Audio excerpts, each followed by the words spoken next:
Hi everyone, I'm Airier, and today we're going to be finishing episode 19 of Star Wars vs. Warhammer 40K Silent Night. Last time around, Anakin accidentally did good stealth into probably the one place he should never go. An Imperial prison run by, apparently, according to the chat, a radical Inquisitor who may or may not be a Chaos Sorcerer. In denial. And by maybe, I mean he definitely is, but no one's going to tell him that to his face and survive, including the demon host who would just laugh its ass off while it got sent back to the warp. Yeah. I just realized if you sent the demon host back to the warp in the Star Wars side, that would be really bad. Let's hope that doesn't happen. Yeah, Fen probably has plans for it already. I'm aware. Oh no. Yeah. More importantly, beyond that disturbing revelation. Wow, I can't speak today. Whatever. We know that there's going to be a confrontation between Anakin and a Sister of Silence because it's literally on the thumbnail. And I'm really looking forward to this because I want to see what Anakin can do without any of the Force, just with his own skill, because he's probably one of the few Jedi I think actually have a chance to do that pretty well. And I really want to see where this goes. I don't know how good he's going to be with that because I don't really know how fans are going to approach that, how much Anakin would rely on the Force or not, but I really want to find out. So we're going to jump in. You guys know the deal. There's a link below to the original video. Hit it up. And we're done. Leave a like, comment, subscribe, and let me know if there's anything I missed because, yeah, let's get started. Every time he passed one of the spaced, heavily reinforced doors, he would feel a white-hot throb of pain spike into his skull. Yeah, with that would be an crossing Imperial of prison. each threshold nearly drawing out a hiss of protest from him each time, the Jedi was almost grateful for how short the remainder of their trip was. Soon, they brought him to the door he presumed to be his. A huge bulwark of black steel, covered in purity seals, and bearing a large, engraved number on its surface. Number 9. To his profound dismay, this door also produced the same effect, and as they... Number 9. You know, I don't remember which Chaos God has number 9. I'm pretty sure 10 falls to the Mechanicus, 7 is Nurgle, 8 is Khorne. Is 9 or 6 Slaanesh? I realize what I just said. And yeah, of course, I'm just going to assume 69 is Slaanesh's number. That... Yeah, I walked into that one. And if I say anything else, it won't be walking out on YouTube. They paused to wait, presumably for the arrival of the Enforcer. The Jedi quickly found himself desperate for a distraction. He tried to simply listen. But even the wheezing of the air cycling through the life support system sounded muted, as if the walls were made to absorb sound, which could very well be the case. Yep, probably. As they were arriving, he heard the barely audible distant rumble of the turbolift starting up again. Oh, even from this distance, it was shocking that such a huge, loud thing could be reduced to nary a whisper by walking down a few hallways. "We'll stop and wait. The Enforcer will be along," said the head of the three. "I was instructed to convey to you that if you want any hope of learning about the missing agent and his role with your master's competitor, you better do it now." I was under the impression this was the Radical Inquisitor's stronghold, but maybe it's the other Inquisitors who are chasing the Radical? I probably should have reread those comments before starting this video. Well, that's on me. "The sister won't allow him to survive another Terran cycle. He's caused enough damage as it is, and if not for the abuses of your agency, he'd be dead already," she added, voice stiff. Is the Sister of Silence giving the guy mercy and just letting him die? Conveying a contentious message from one superior to another. Yeah. "Yes, fine. I'll do what I can," the false interrogator rasped dismissively under his breath. Anakin had been very curious, eager even, to meet with a potential traitor to the Imperium.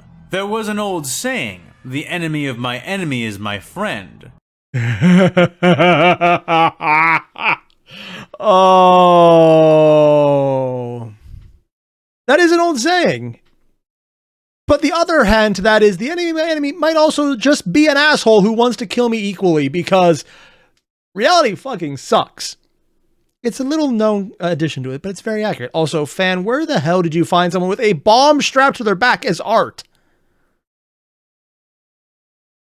Where do you even find this? While he was not so sure how true that statement would be in and of itself, he did figure that it sounded true Enemies enough of the Imperium to are test usually out. worse. Now, however, all he wanted to do was to crawl back into the lift they had entered from, and then to be away from this horrendous place. Oh, that just gets worse. He was about to ask the woman he had been speaking with a question, any question, when she seemed to take notice of him first. "Are you okay?" she asked, looking over her shoulder at him. Of course. Oh, why?" Anakin started to lie, but the croak of his own voice was proof enough against his words. His hands and legs were shaking now. He hadn't even noticed. Was he poisoned? Sick? He stuttered as the other two turned to face him more fully. "Dear Throne, you aren't a psyker, are you?" the woman suddenly asked, her voice becoming a shrill. I mean, on the one hand, yeah, being afraid of a psyker. On the other hand, they have those guys as acolytes all the time. Why is that a surprise? No, I mean, like, not even as a joke.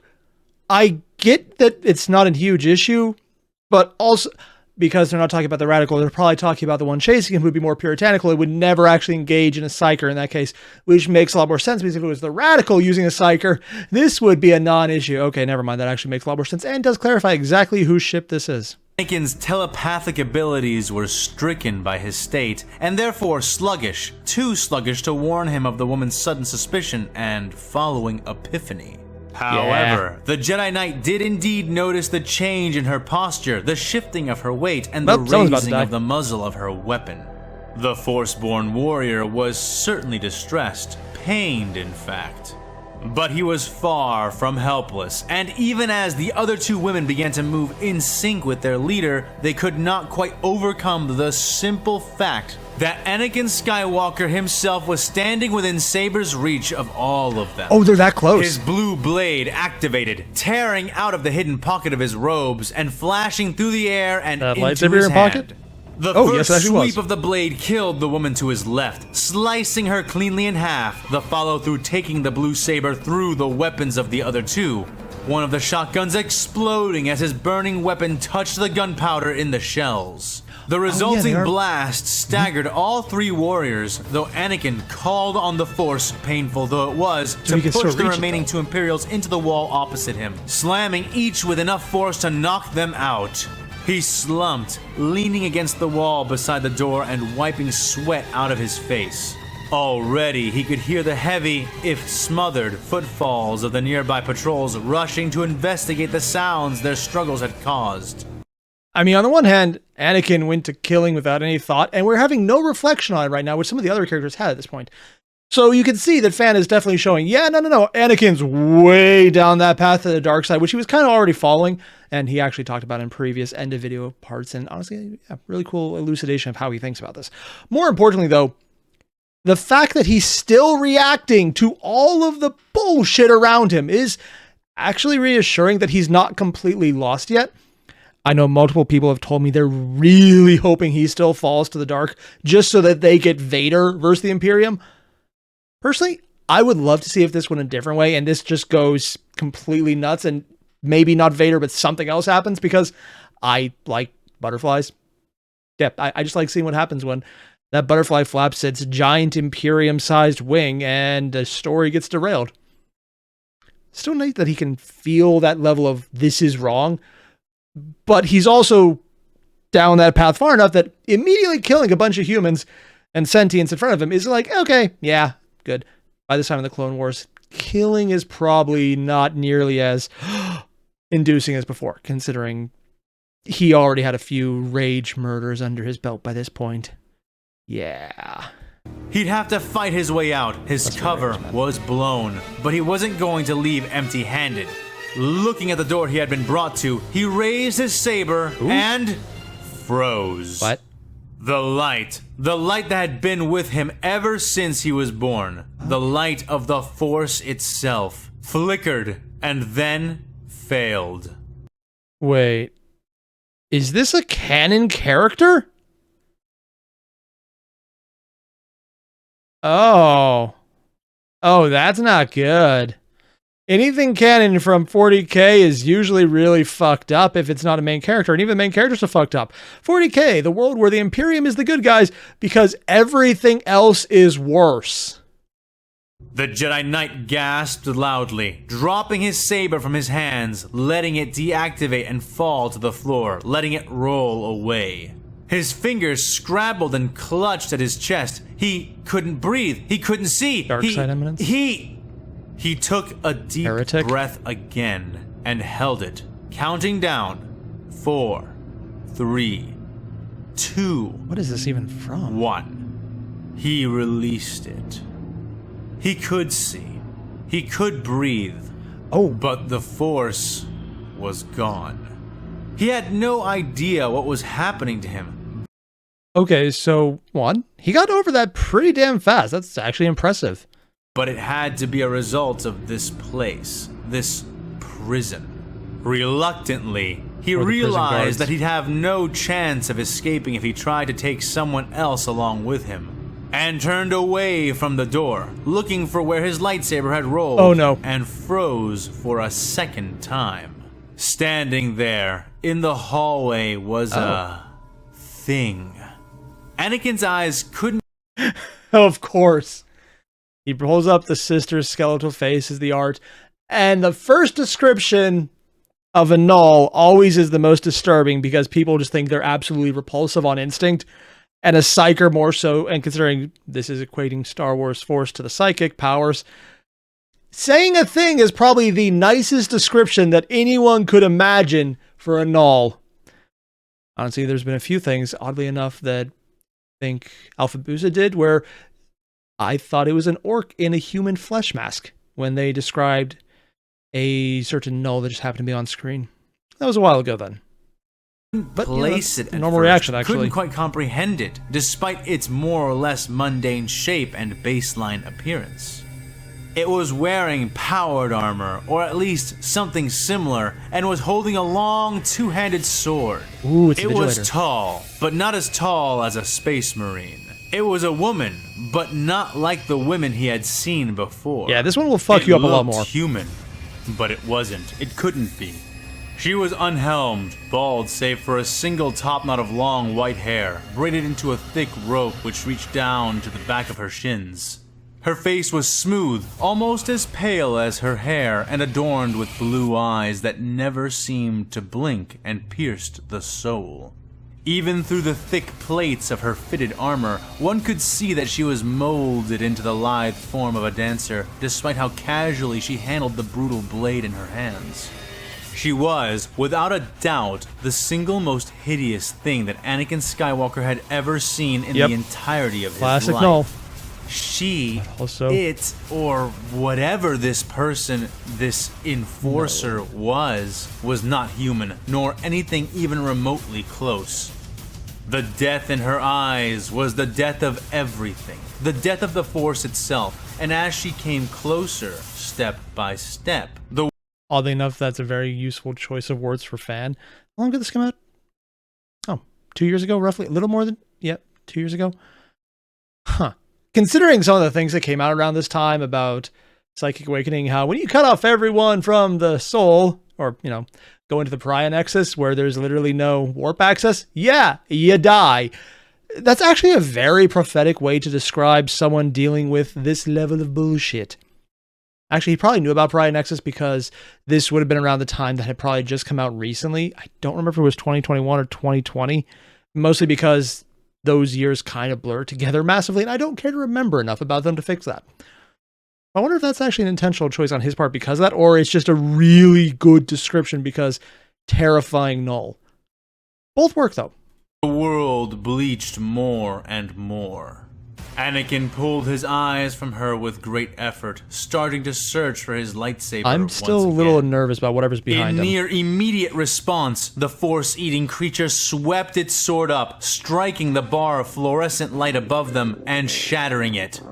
Light flashed blindingly bright for the briefest of instants, and then the Jedi found his segment of the hall bathed in blackness. Ooh. Frigid fear worked its way through Anakin as he tried to look around, but found his flesh and blood eyes a poor substitute for his Force intuition. She might have some He kind of tried to prosthetics, reach out to call his saber to himself. No Force. But he couldn't even see the weapon nor feel the Force.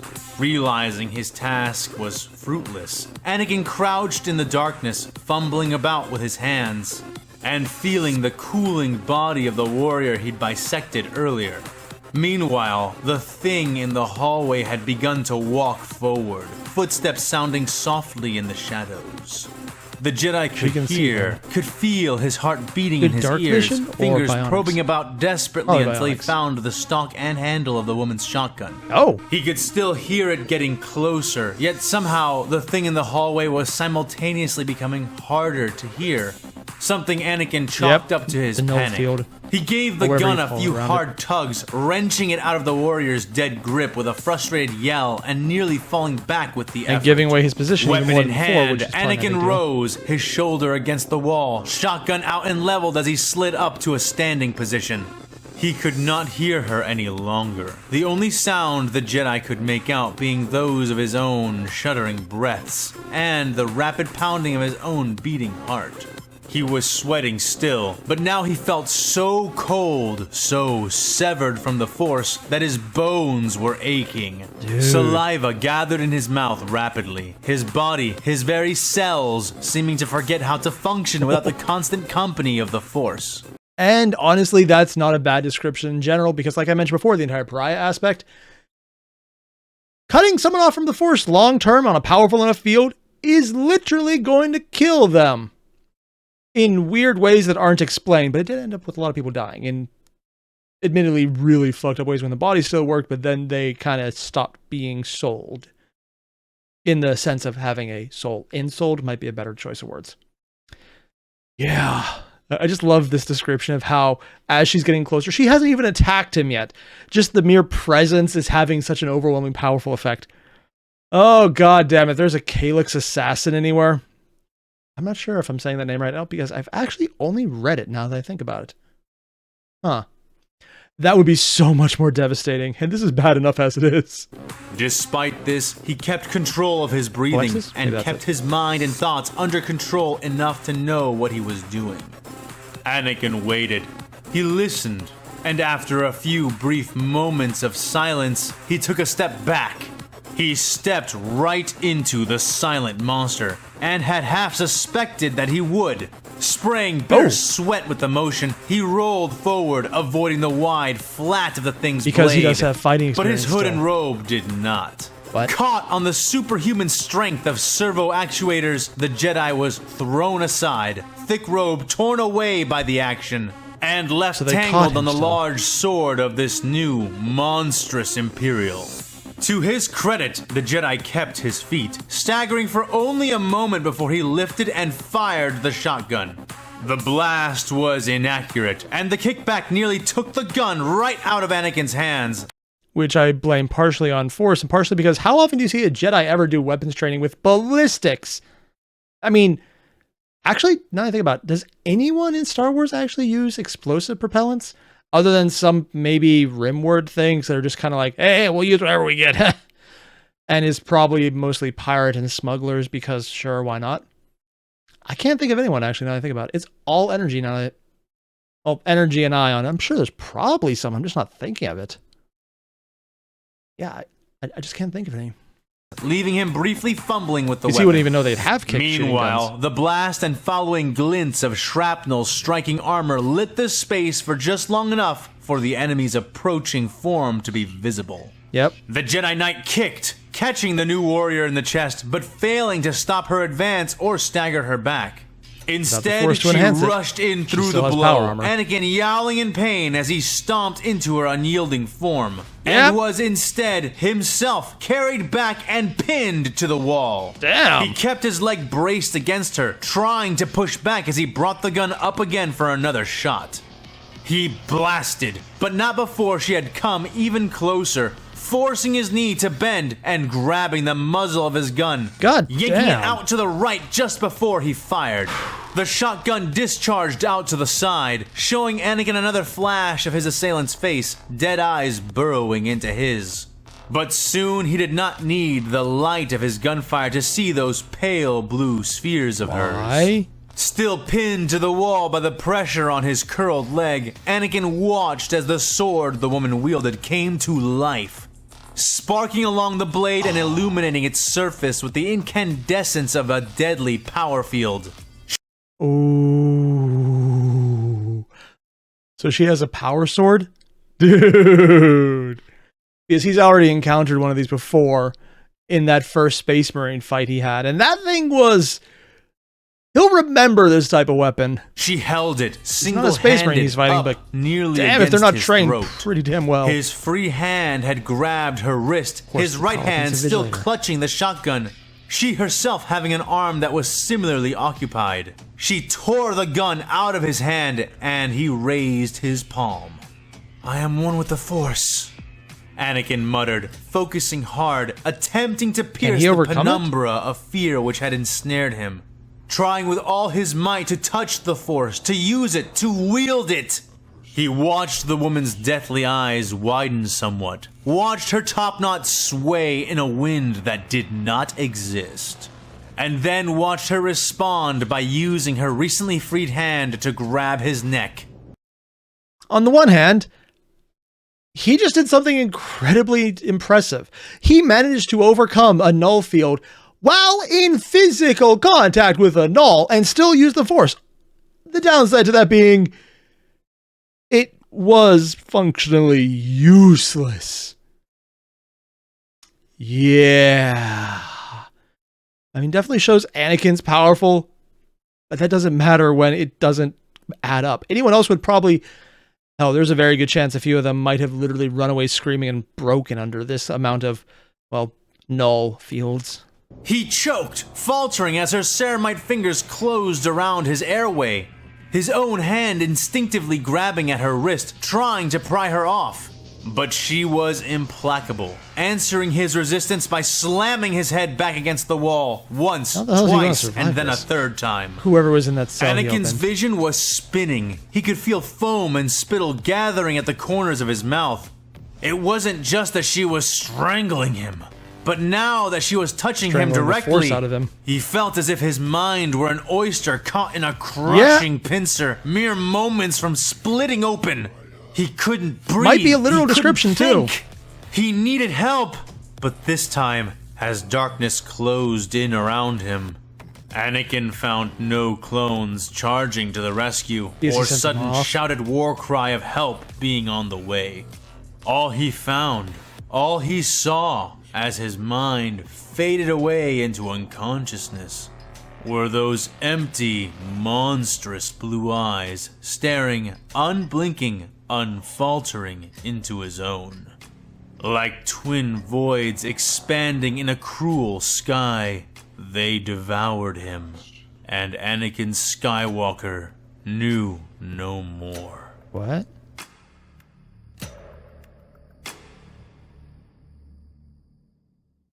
You son of a...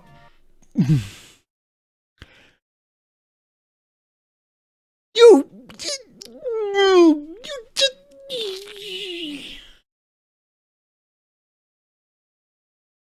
Fan? People keep telling me you are horrible with cliffhangers. They were underselling it. It's not even the end of the episode, but that kind of description. He knew no more. I don't think for a second Anakin's dead because...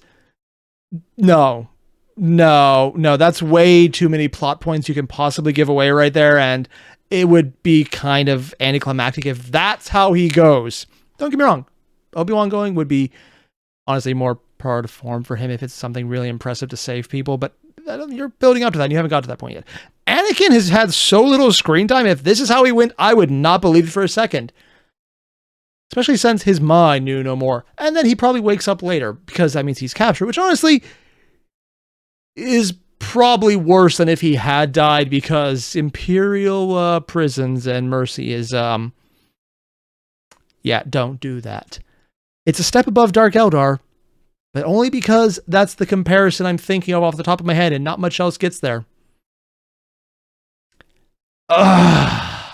R2 watched on from the shadows, telescoping eye. Seriously, R2 was just stalking the entire time and no one noticed? As they dragged his friend's limp, unconscious body into the room, the door shutting behind the Imperial guards a moment later. Outside the now closing door, the silent woman who had beaten Anakin signed something with her hands to another pair of guards.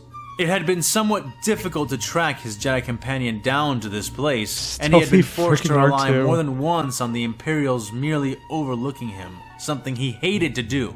After all, R2 hated to be overlooked, but even he had to admit that it was oftentimes a pretty useful skill, oh my God, here more than anywhere else. He had actually ridden down on the same lift as this strange, silent woman, having arrived before her and waited in the corner of the massive cavity. The fuck, R2? I thought Anakin was being stealthy as hell, and R2, because he resembles enough of a servitor with everything put together and enough of Mechanicus drone, people are ignoring him, and... a droid, an actual AI in a Mechanicum ship, or actually more like an Imperial ship probably, because it's regular people, not just Mechanicus. And they're just ignoring it because they don't even notice. I mean, that is both hilarious because they're all like anti-AI, but at the same time, it shows that they have no idea what they say most of the time because there's literally an AI right from them, they can't recognize it. Which also literally does happen in Canon 40K with some of the characters from Darkstone or Blackstone Fortress. The one robot is an actual straight up AI, Men of Iron. Yeah, no one notices. Been around for a long time. Nobody could tell. The droid had taken particular care to avoid anyone dressed in red, but even then, it had been far from certain no one else would question his presence, unobtrusive as it was. Yet it truly did seem that, for most he passed, anything as complex as he was beyond their realm of authorized thought. Yeah, and they mostly attempted to ignore him as he went by. They had even gone so far as to bow and move out of his way once or twice, murmuring prayers to a machine god in their odd, guttural language. This seemed to apply to even the formidable silent woman, as she had not questioned his admittedly distant presence even. Is R2 about to have a power trip? Because R2 is not humble, and the fact that he said, I don't want to be noticed, followed by, they're bowing to him. Okay, fan, this is actually so hilarious. I will forgive you that horrible, horrible cliffhanger earlier. I mean, it still smarts a lot, but R2 stealthing through a bunch of people in awe of him because he's more metallic, more machine. How much of himself did he replace for the Omniscience? Oh my, I don't even... Now he waited. He watched. While R2 had the translation matrix for their spoken language, he had never seen their sign language before, and R2, because very few people use that, never claimed to be anything like a protocol droid. As beneficial as he took that to be most days, it did also mean that he had no way of synthesizing a translation for himself. And as much as he wished he could understand the three, he also knew he needed to act fast. Anakin was in danger, now bound and locked inside of room number 9. The droid tried to use his internal communicator to contact the Bad Batch, Tech in particular. R2 had little doubt that the brainy clone could begin deciphering the hand signs, and in either event, he was also the only one liable to understand R2's message quickly. Yet, when the droid tried to contact them, he got nothing back because they're in a static. cell and it's cut off from His everything processors initiated cooling cycles as he considered what might have happened to the clone commandos, but dismissed the logic, thinking instead that it was more likely that this place, this small, strange prison, was somehow jamming his communication attempts. That left him with two options. He could leave and try to track down the Bad Batch by one means or another and bring them to Anakin's rescue, or he could save them all a lot of time and effort and simply do it himself. And we know where he's going. Anakin's lost lightsaber nearby, R2 resolved to handle the situation personally, reaching out a clamp and... Please. I know it's stupid. I know it won't happen. But I want R2 to attack someone with a lightsaber, man. It just would be so freaking stupid. I would love it. It won't happen, but I want to believe it. Could, retrieving the weapon and storing it within his chassis. As if in reaction, the three women turned and began moving in his direction, coming at a jog. R2 straightened himself back around the corner, photoreceptors spinning as he panicked for a brief moment. Where to go? Where to hide? He heard footsteps just beyond the bend and straightened, going rigid and shutting off his light indicators. Milliseconds later, the silent woman turned the bend, rushing past him and towards the lift. The other two came shortly because after, he doesn't have a presence in the Force to be detected, slowing and he's coming dark, to a stop in front in a dark of room. R2. The woman, who had some blood smudged against her lips, centered her visored eyes on the droid. R2 had to shut down his synthetic response units to prevent himself from trembling, feeling her scrutiny intensify as she stepped closer and then kicked the hatch to his chassis lightly with her foot. Theodora, what are you doing? We have to go find the Inquisitor, now! Said the other woman from down the hall. I know. I just need to throw something away. It's dragging me down. How the bloody hell do you open this trash bin? Was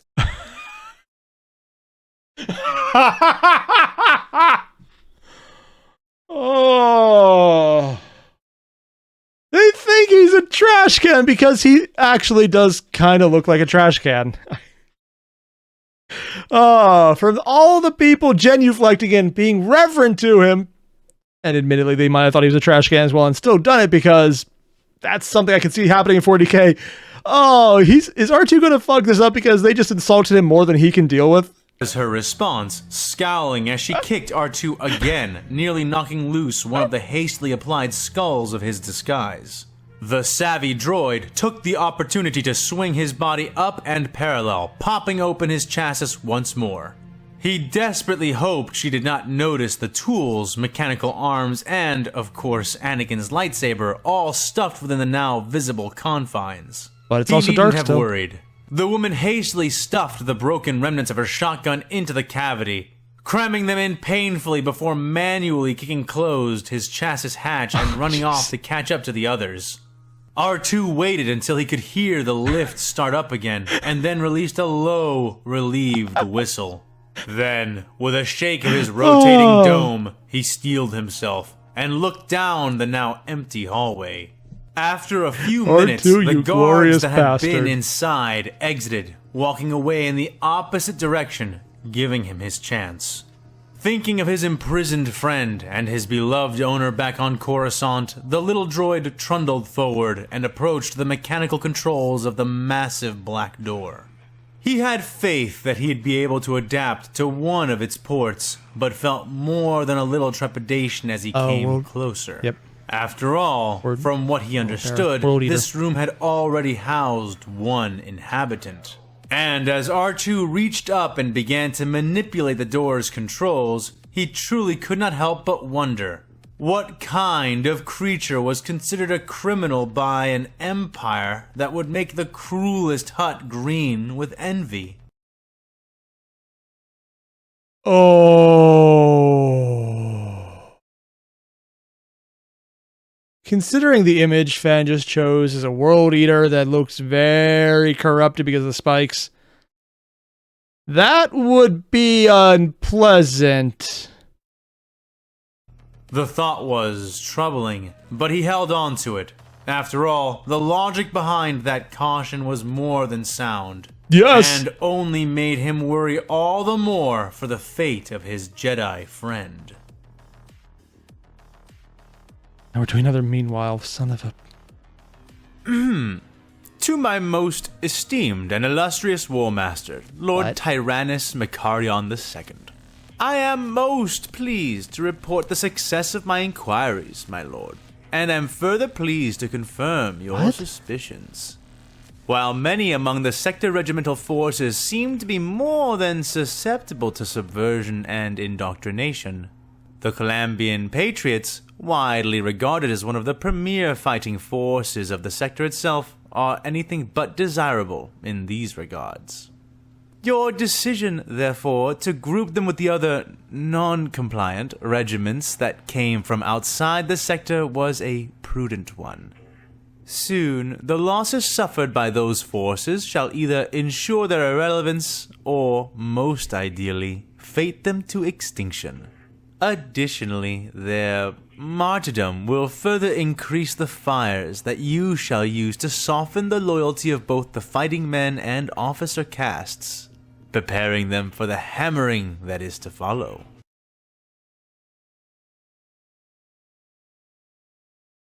That is a very subversive thing to say, and I'm getting Gene Stealer vibes.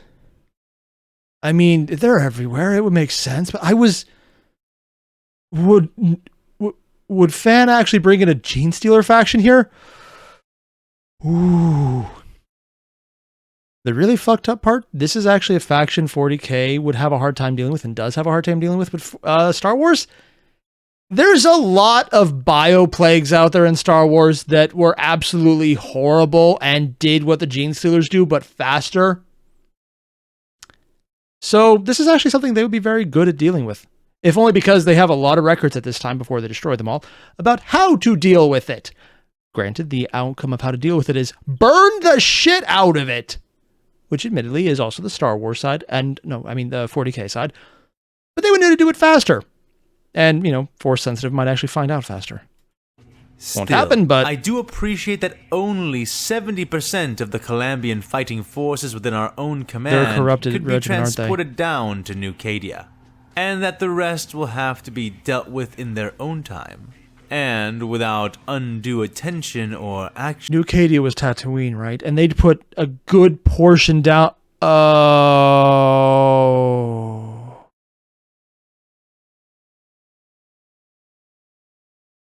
On the one hand, it's Tatooine. Nothing of importance was lost. On the other hand, that's a large civilian population that just became biomass for a bunch of crazed cultists. That might draw suspicion. To help appraise you on future actions, my lord, I have taken the liberty of compiling several excerpts from the record known as The Triumph of Pride, which details the induction of Calambia into the Imperium during the Great Crusade. While it is to be expected that a great many things have changed within their culture in the intervening millennia, I have found this record vital in understanding the Calambians, both in how to utilize them and in how to unmake them. It also goes a long way to explaining precisely why the Calambians are unlikely to break away and join our cause fully. Please. And it's always possible this could just be a flat-out chaos cultist, but usually when it comes to actually good stealth, the Gene Stealers are better at it. Mostly because chaos shoots itself in the foot way too often.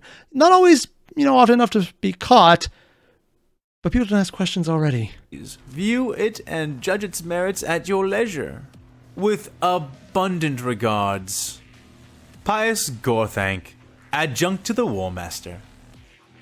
Okay, so on the one hand, I could be wrong. That could be someone loyalist, and breaking them to their cause could be a reference of bringing them into the fold of the, okay, we're here, I'm now declaring I'm in charge, even though I'm a Space Marine side. But when it comes to breaking people and, yes, we'll make it work, that sounds very much like they have a corrupted regiment that they're trying to integrate in, and looking at their next batch of, well, if they can't be taken willingly. I'm sorry, I'm getting massive Gene Stealer vibes here, and I was not expecting that. It's going to be horrible for the Star Wars side, but again, I think they can deal with that if they can find out in time. Which is why a lot of Gene Stealers get away with it, because no one finds out in time. You just don't do that. I hope I'm wrong. I mean, on the one hand, for everyone in the universe, it would be a lot better if that's wrong. On my end, though, that'd be one hell of an interesting change of pace if